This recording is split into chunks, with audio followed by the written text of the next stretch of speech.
G'day, guys, and welcome back to ADOS the Great YouTube channel. So, guys, in today's video, I'm going to be going over the North Queensland Cowboys season so far and a question asked to me on TikTok.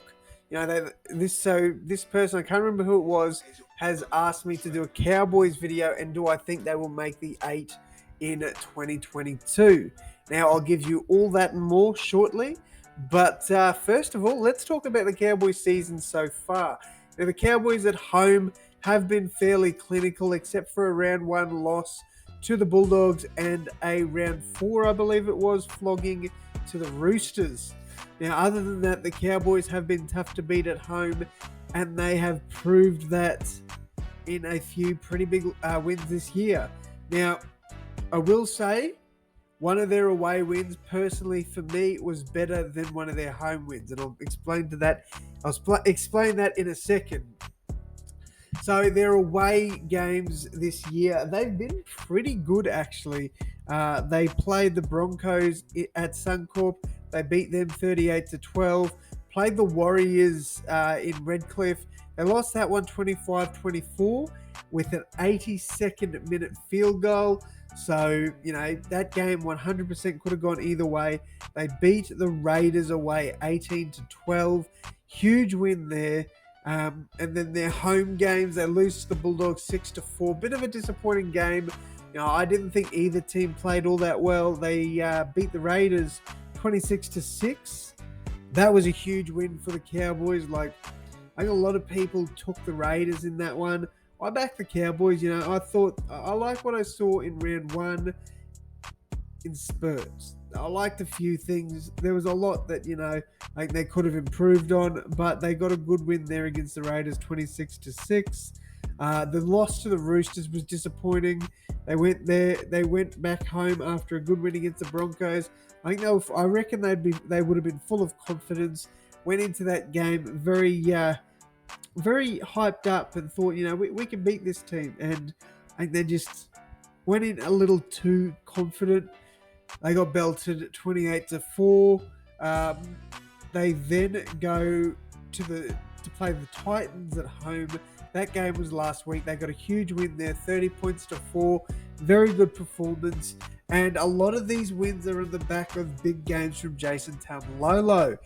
That's the Cowboys' X factor, is their $1 million man, Jason Taumalolo. If he plays well, the Cowboys play well.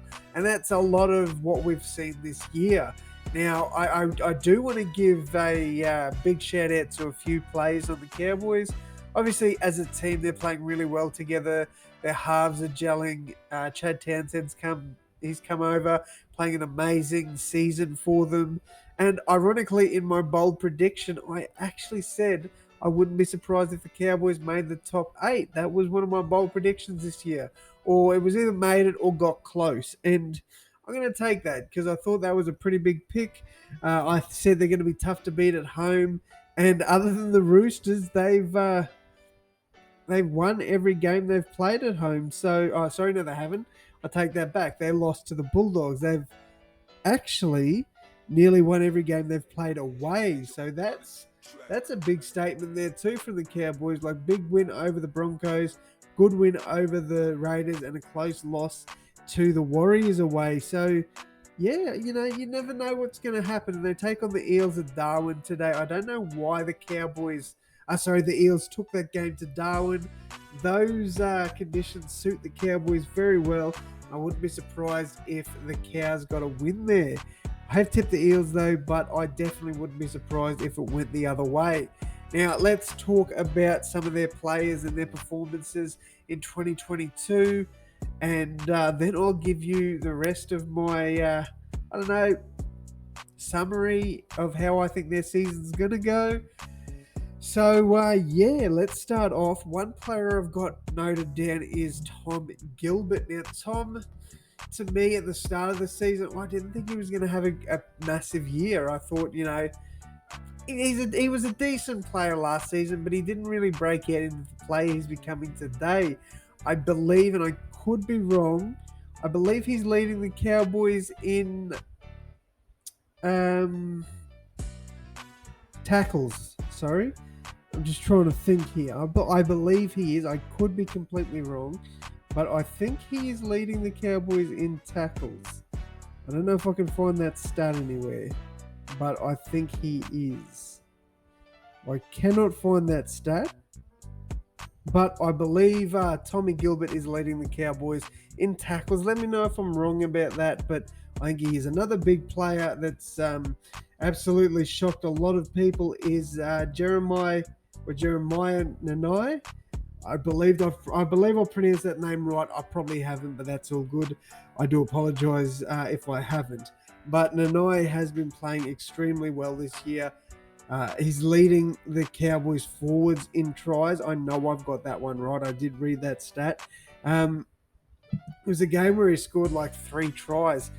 Amazing, amazing. I didn't think we'd see this good of a performance from him at the start of the season. Just like Tom Gilbert, these players are shining, and I wasn't expecting it.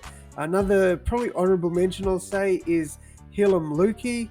He's having a very good year as well. So shout out to those young second rowers, and they're absolutely killing it for the Cowboys. I did hear that Tom Gilbert is leaving the Cowboys at the end of the season to go to Redcliffe Dolphins. So, bit of a big loss for them, but at the end of the day, they are bringing in Luciano Leilua, who will definitely help fill that void. Another player I do want to talk a little bit about is Valentine Holmes. Now, Valentine, I think, started off the season a little bit shaky in that game against the Bulldogs. Let's just get his stats up from that game because I am interested to see how he played.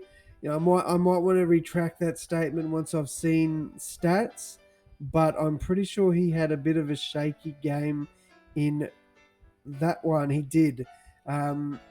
So he didn't really do much. He did run over 100 meters, but other than that, we didn't see him do much else. In the centers, you got to make more than 5 tackles, and I just thought he was pretty disappointing for the Cowboys in that round 1 clash.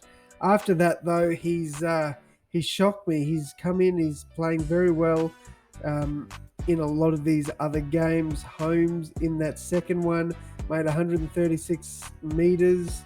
So very good from him there against when they beat the Raiders quite comfortably, might I add.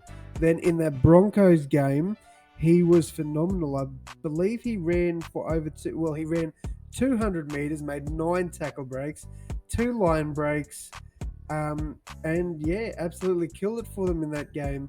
Another player I do want to touch on quickly is Scott Drinkwater. Now, he, I believe, came in against the Warriors. That was his first game. He played very well in that game. He ran for 200 meters, 6 tackle breaks, a line break assists, 2 offloads, 1 try, and a try assist. So he was very good in that game. And then he continued that form against the Raiders. So he didn't hit 100 meters in that one, but he did get 2 tackle breaks, a couple of try assists, couple of line break assists, and he had a good kicking game in that one as well. So yeah, Dearden was another name I had down there. I'm having a shocker with names today, having an absolute shocker. Scott Drinkwater, had he's just every game he's played this year has been pretty good from him. He's scored a try in most games, set up tries I believe in every game. But the final player I want to have a bit of a talk about is Tommy Dearden. Tom Dearden has just absolutely gelled with, I've forgotten the name again, Chad Townsend. There we go. He's absolutely gelled with him, and I think if this Cowboys team can keep playing the way they are, can get Jason Taumalolo playing some of his best football, then this team definitely has a shot at the top 8, if not possibly the top 4. If Cronulla keep playing like they did against the Broncos, they were very flat in that game.